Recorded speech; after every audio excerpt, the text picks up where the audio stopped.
Hello everybody, and thank you for tuning in to the Liberty Report. With us today we have Chris Rossini, our co-host. Chris, welcome to the program. Happy Friday, Dr. Paul. Great to be with you. Very good. This is the day we concentrate to some degree on economic policy. But I always argued with those people interviewing me during the debates that one week we'll talk about the economy and the next week we're going to talk about foreign policy. And I never could separate the two because, wars cost money and it affects the, affects the markets and all of that. But anyway, it is true. On Fridays we tend to talk more, about economic policy. It's also the time that we remind our viewers to try to take care of their personal affairs and make sure that they're paying attention to gold. But I don't think that's anything new for our viewers to hear, because I would assume most have heard us talk about sound money. It's hard to talk about sound money without talking about gold. So we do that, and that's why we have a partnership with Birch Gold Group. And they are involved in trying to get people positioned for bad times ahead. Now, right now, I don't think there are many people who disagree with that. Even a Democrat once said, things look tough around. So, people are starting to realize it. It's in the news, and then all of a sudden, there's a lot of fudging. There's a lot of distortion. There's a lot of faking. Some people call it lying to hide what is actually going and what's actually doing in the marketplace. And we'll talk a little bit about that. But I wanted to mention one thing that there's some misconceptions sometimes about inflation, because most people don't know. They assume that the final definition of inflation is prices going up. We have too much inflation, but they don't say where it comes from. And they don't emphasize that, and we do. We emphasize the Federal Reserve and the money creators and credit creators and all the mischief that adds fuel to the fire. And this is the reason we talk about gold and that we work with Birch Gold. And if viewers have not already done it, I would advise they take a look at the text number on the screen. It's text RON 989898. And you can get in touch with Birch Gold, who will send you materials on how to invest and what's going on in the gold market. So if you would like to do that, there's no charge to this. And that once again, it's text RON 989898, and they will send you some materials. And we will continue to talk about gold and why it's important. Excuse me. The definition of inflation is, of course, very important, because we stick to more of the Austrian thesis that it's increased by price inflation comes from the fact that the value of the dollar goes down. That's the basic concept. But there's a lot of people who still say, it's profiteering. People are making profits. They're making too much money. All the inflation comes from profits. And then others say, no, it's labor unions. It's labor union and labor costs. Labor costs are going up, and it affects prices. Those are just half-truths. They're not the causes. That they're talking about what antagonizes and probably causes more problems with some of the price levels. They do go up. But if we concentrate on that, they will. and this is what the progressives and liberals have done for years, is they will concentrate on business people and say they're the cause of it, so therefore we have to regulate prices. Same way with labor. The labor unions demand more money. They're trying to catch up with the prices going up, so it's back and forth. But labor costs in a free market, if you had sound money, would not automatically go up and cause inflation. That is not the cause. Inflation is the devaluation of the currency. The dollar becomes less, and you need more dollars to buy groceries. And it's no more complicated than that. If you drift from that, there will be distortions and there will be things that add to it. Some people say bet. I've heard some good, libertarian free market people say, and they'll point blank and say, well, deficits have nothing to do with it. That isn't it. In a way, that's true. But I modify that by saying, no, debt in itself doesn't cause the inflation unless you have fiat money, unless you have a system where you can endlessly spend, and if nobody will loan the money legitimately to the government, what they do is then they have the Federal Reserve print the money. And so deficits are a key instrument that puts pressure on the money authorities, but that isn't the cause. Many times over the years in dealing with the Federal Reserve Board chairman, I would bring this subject up, and they were all consistent in saying they threw all the blame back to Congress. Well, our job is tough, and what you point out is right, but it's the Congress that are running up this debt, and it's used as an excuse. Of course, the other way you could look at that is maybe the Congress spends the money because they know the Fed is there. They created the Fed, and the Fed is there to cover their mistakes of spending too much money.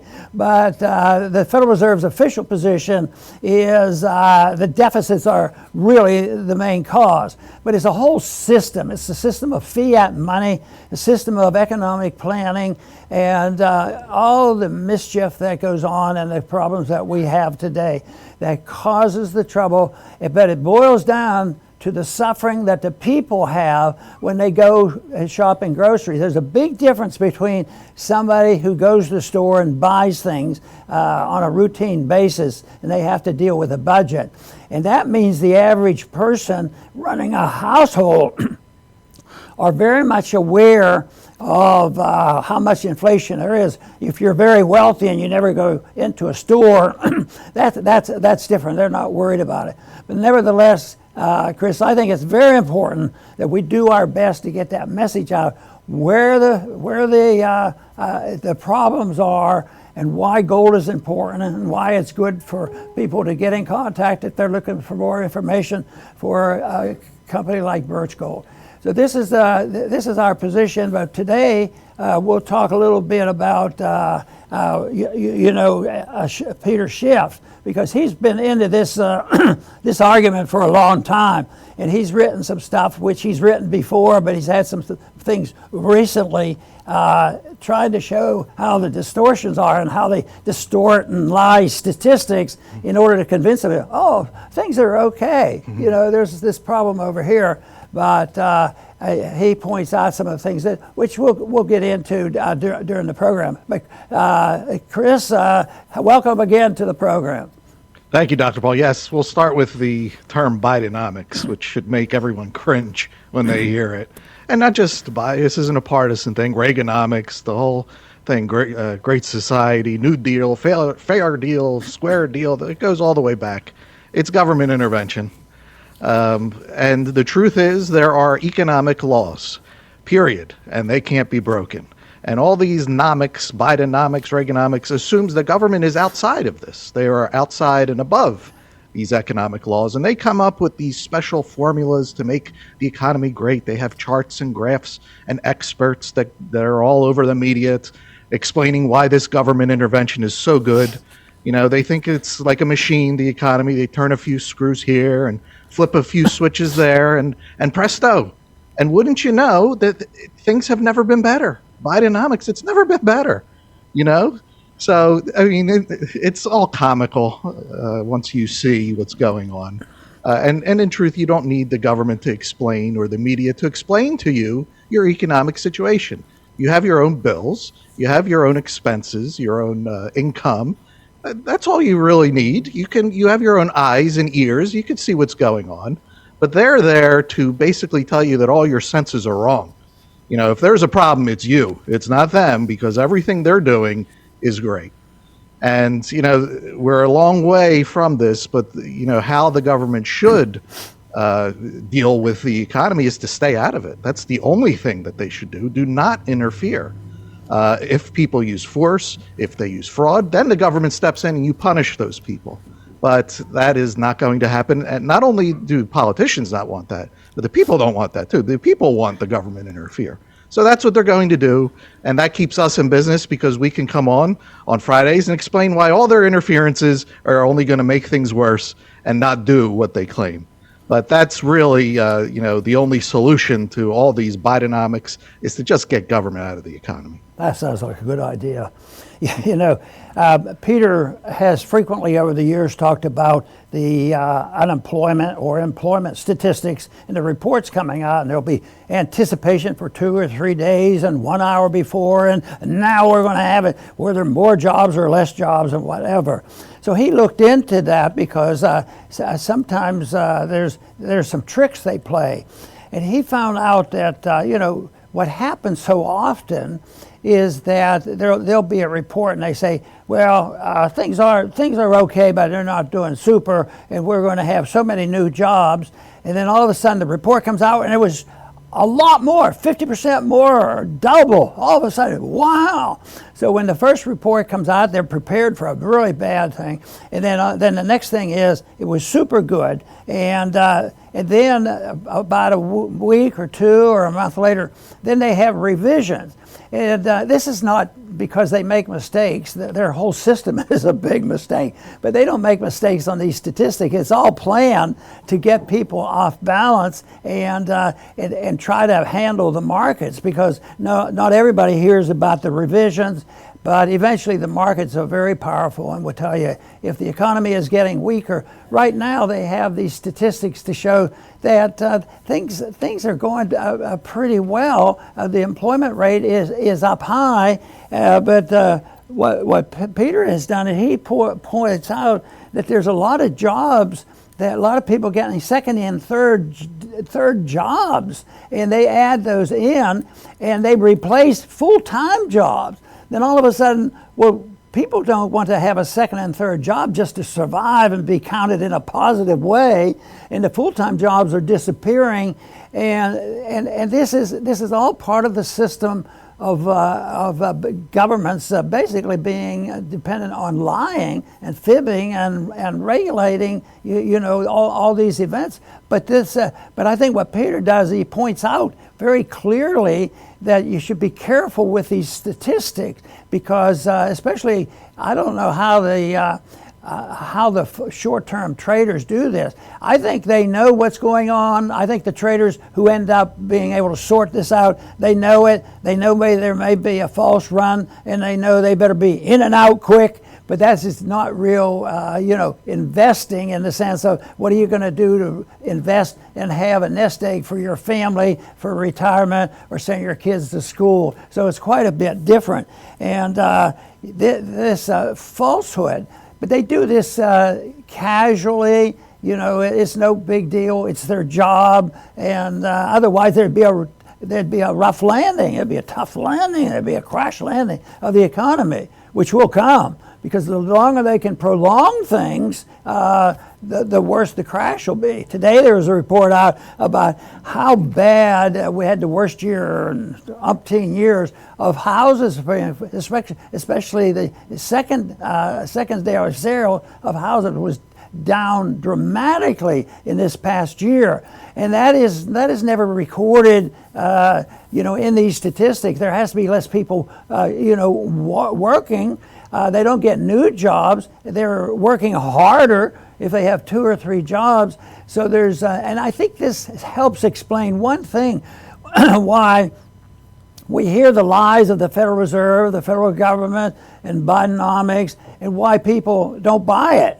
And I always marvel over the fact that when people wake up and they just don't buy into this stuff anymore. And when they come out and say, do you know that 80% of the American people don't really believe their government? Well, that's progress. I mean, you can't correct it if you don't even think there's a problem. And so that goes on constantly. And how many lies were told? And now people are conceding the whole COVID epidemic, fear-mongering, it was all based on lies. And yet, they've settled down. People have calmed down a little bit, but there's also known plans for the next one, because they'll drum, they'll come up with another scheme to frighten the people. So they need to do this and manipulate. But the healthy thing that's going on is people asking questions, even in foreign policy. The American people have woke up sooner on Ukraine, because it took like Vietnam and Korea and the other years in the Middle East. Oh, we shouldn't be there, we shouldn't be there. So now the American people, the taxpayers, say, why are we sending all this, over $100 billion to fight Russia and Ukraine, which was a lost fight anyway at the beginning, and much more complex than you read about in the media. So I think I have to search sometime for the positive, but one positive, people have to ask questions about their government, and if they don't trust the government, a job equally challenging will be, what are you going to replace it with? You just can't say they're a bunch of bums and throw them all out. You better have a philosophy that will fill it. That was the magnificence of the founding fathers. They were sick and tired of taking all that guff from the British, but they had a plan, and it turned out historically to be one of the greatest plans ever. Chris. Yes, Dr. Paul. And yeah, with Peter Schiff and the jobs report, whenever you hear jobs report, that's also a central planning, gimmick. It assumes that government is the source of jobs in the economy. They are not, at least not productive jobs. They can make you, dig a ditch and fill it in, but they can't be productive because they don't operate on profit and loss. They don't operate with people voluntarily giving them money. They take the money from everybody. And that's a big difference. Like this show, we live on our donors. And if we do a good job, we get more donations, and that keeps us going. Government doesn't do that. They go take whatever they want. And then the jobs, so-called, that they create is all based on politics. It's based on votes. They want to keep their jobs, so they'll spend money here and, quote unquote, create jobs here. But there's no, this is not an economy. This is all political stuff. When it comes to jobs, too, our human wants are unlimited. I could sit here all day long and just name all these lovely things that I would love to have and all these services that I would love to be performed and this and that. So the potential jobs are theoretically unlimited, too. It's just limited by creativity, efficiency, profitability. And, today we see a lot of fear out there. There's always fear, but one of the new ones is the AI and robots are going to take all the jobs. What is everybody going to do? That's not true. Like I said, jobs are limited by people's wants. You have to satisfy people's wants, and wants are unlimited. So if AI replaces what you have as a job, it frees you up to satisfy another one. Like the horse and buggy, that's gone. Did those people just die on the spot? No, they were freed up. The automobile took care of it, and they were freed up to satisfy other wants. And that's, you could go through all the things that are now gone. The people don't just die because their job is gone. They have to go satisfy other wants. Here's where the government becomes a problem. When you lose your job to AI or a robot, you have to easily be able to transition somewhere else to satisfy wants. And that's where the government, it gets in the way, it interferes, there are barriers to entry, there's licensing fees, there's minimum wage, there's the welfare state. They have all of these potholes that are in your way and barriers for you to get another job. And again, this comes down to government has to get out of the way. So if AI takes your job, you go somewhere else, you get educated, and then you go satisfy someone else's wants. That's not how people want it to be. They want the government to interfere, and that's why there's a lot of pain when there's the transition. Very good. The part-time jobs and people having 2 and 3 jobs, that's part of the distortion. But there are jobs out there that are considered full-time, and they add to the workforce. And yet, when you look at it, where are these jobs? Are they, in the old days, in the first, industrial revolution, we were making steel and, doing all this production, and great things were being built. But if you look around today, it's hard to find something that is being built in a very positive manner. There's a lot of technology, but that we haven't sorted that out yet on how much of it will be great and how many employers it's going to be. But the jobs numbers are distorted by hiring people and putting them in government. The government's getting bigger, it's bureaucratic, you need more bureaucrats, so you hire more and more people. And so government employment still pretty good, and it's growing, and will continue to grow unless we do something about that. And the other thing is in healthcare. Well, that's good. When you say, isn't it good that we have more doctors and nurses taking care of people?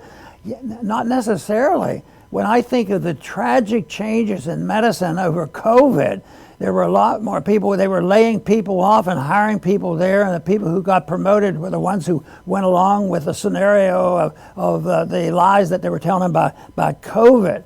So, but healthcare is also distorted by malinvestment because it's not market determined, because it's government. So the government comes in with the government wants total control. I saw some of these ads on TV in the last year begging and pleading everybody get into Medicare and Medicaid because the benefits are going to get better and better.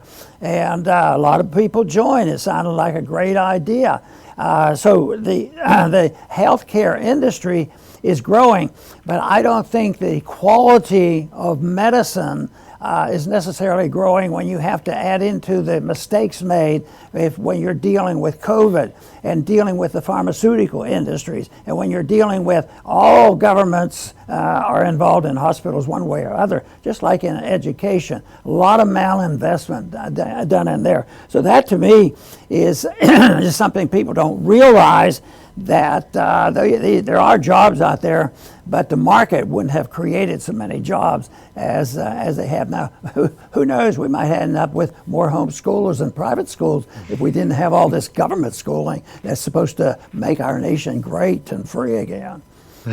Let's hope so. That would be a big positive. Dr. Paul, I'll finish up by talking about Fed's rescue operations, and we have to put rescue into quotes when we talk about this. Viewers of this show know the Fed that should not exist, but it does. So we have to talk about what it does. And, when they talk about rescue, those who watch the financial news, they're going to pivot. They're going to lower interest rates again, start printing money again. What that means is they want to keep an artificial high from wearing off. They don't want the bad investments to be liquidated. They want to just paper it over with more money. But as we see, papering over with more money is driving up prices. So that's why the Fed is now caught, because if they want to keep this artificial high going, there's going to be inflation on the other side of it. I always use this example. Imagine you're at a bar and you're drinking at an artificial high, and one of your friends, he's starting to have his hangover, and you're like, quick, get him more drinks. The hangover is starting. Well, that's not rescuing your friend. That's putting him on a bad path, because if you keep pumping him full of drinks, he could die with alcohol poisoning. And, you're not going to keep an artificial situation perpetual. And that's what they try to do with the economy by printing money. Ultimately, the hangover is going to hit. And since it's been so long since we've had a hangover and they've distorted things so much, it's going to be bad. And it's too late. There's nothing we can do about it now other than dealing with it rationally when it happens. So that's what is ahead of us. That's what it's ahead for the Fed. They're going to have a big PR problem someday, and that's a good thing. Very good. I want to quote a little bit from an article written by Simon Black, who's also known as the Sovereign Man, and also a friend of liberty, and a clear understander of Austrian free market economics. But he's sounding the alarm. It's not like nobody else has ever done it, but he does it with clarity, and he's done it often, and he's emphasizing, and there are some numbers now that become more scary all the time, because he's put some dates to it now on what's happening. First, he starts off by saying that there's a coming debt increase, according to our Congressional Budget Office, of $20 trillion. It's built into the system, automatic increases, which they're admitting to. And the one thing I would say, they're going to err on being underestimating. there's just a lot, automatic $20 trillion of debt coming into the system. But he emphasizes the issue of 2033, that at that time, that date is when we no longer will have any cash in the Social Security system. So right now, Social Security is a so-called benefit because they don't have to use every penny with the cash flow, young people working and all, and how the costs go out. So they have that to deal with, but they've done this and that yet they're going to run out of cash. They've always had a kitty there that they could take money out, and that helped them with the so-called paper debt and the deficits going in. So what he's saying is that $20 trillion, which is automatically built into the system, is also going to meet up with the bankruptcy of the Social Security system. And this again is going to add many, many trillions of dollars. And there's this prediction, Simon emphasizes the 2033, which if we make it that far, it's going to be bad. But I sort of think that nothing prevents it from coming sooner because we can't control expenditures. We can't control the price inflation levels. We can't control, how many wars we'll be in. There's so many variables. But if it was just clean arithmetic, it's bad news that the budget is automatically going to go up, and then it's going to collide with the point in 2033 where there's no more money to tide us over in our budget by taking it away from the so-called fund. The fund that's holding our Social Security money and make sure everybody's taken care of at their old age. So that is another one. So those problems are there, and the only thing I can see that's going to help is an entire change in an attitude about the role of government. Government can't be involved in the details of all education throughout the states. They can't be in charge of the medical system. We can't be in charge of our empire around the world. We can't allow the medical industry to be controlled by the pharmaceutical industries. We can't let the military-industrial complex run the show, and we're on a collision course.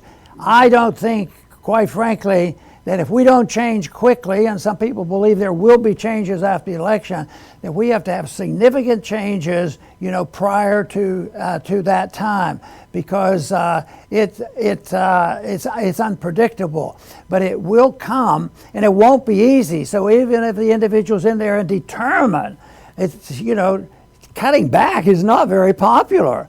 Well, when the market cuts it back and you lose purchasing power or you lose your job, you can blame somebody else. But if Congress comes along and say, well, we cave in, and the Democrats say, oh, yeah, those Republicans, those few Republicans who will argue, they're right, we have to cut, we have to bring our troops home, we're changing our foreign policy. Tell you what, it wouldn't be easy. But the argument to answer that, if you did the right thing, yes, it would cause some problems. But compared to the problems that we're going to have if we don't straighten out this mess and change our attitude about perpetually expanding the size and scope of government and giving up on the initiative to understand why the government's purpose should be to protect liberty and understand liberty, instead of running the biggest fiat monetary system in the history of mankind, maybe it should be in charge of teaching people what sound money is all about, and reference maybe even the founders who had some strong ideas about money. And I'm also convinced that if people understand what's coming, and they will tolerate more on what has to be done.